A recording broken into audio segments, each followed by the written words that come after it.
Un día, Jesús estaba predicando a muchas personas a la orilla del mar de Galilea. Después, Jesús se fijó en dos barcas vacías y se acercó a una de ellas. Al subirse a una de las barcas, Jesús le dijo a Simón que la empujara dentro del agua.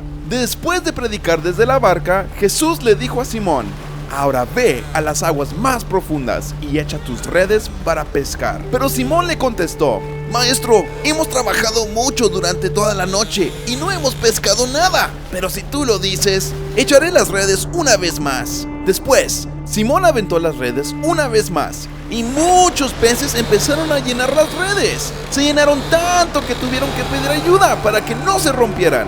Después de meter los peces a la barca, Simón no pudo creer lo que acababa de pasar. Entonces Simón se puso de rodillas y le dijo a Jesús: Señor, por favor, aléjate de mí, porque yo soy un hombre pecador. Pero Jesús se acercó a él y le dijo: no tengas miedo, de ahora en adelante dejarás de ser un pescador y serás pescador de hombres. Y después de todo esto, Simón y sus compañeros dejaron todo y siguieron a Jesús. Cuando obedecen y confían en mí, yo hago lo imposible. Esto nos enseña que no importa lo difícil que parezca una situación, si yo estoy con ustedes, siempre hay esperanza. No solo lleno sus redes vacías, sino también les doy un propósito mucho más grande, como lo hice con Simón. Jesús puede ayudarte en lo pequeño y en lo grande, así como Jesús llenó las redes de peces, algo que parecía imposible.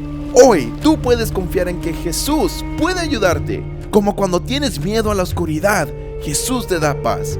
Cuando estás enfermo, Jesús puede sanarte. O cuando te sientes solo en la escuela, Jesús puede enviarte un nuevo amigo. Esto nos enseña que no importa lo difícil que parezca una situación, si Jesús está con nosotros, siempre podemos esperar algo bueno.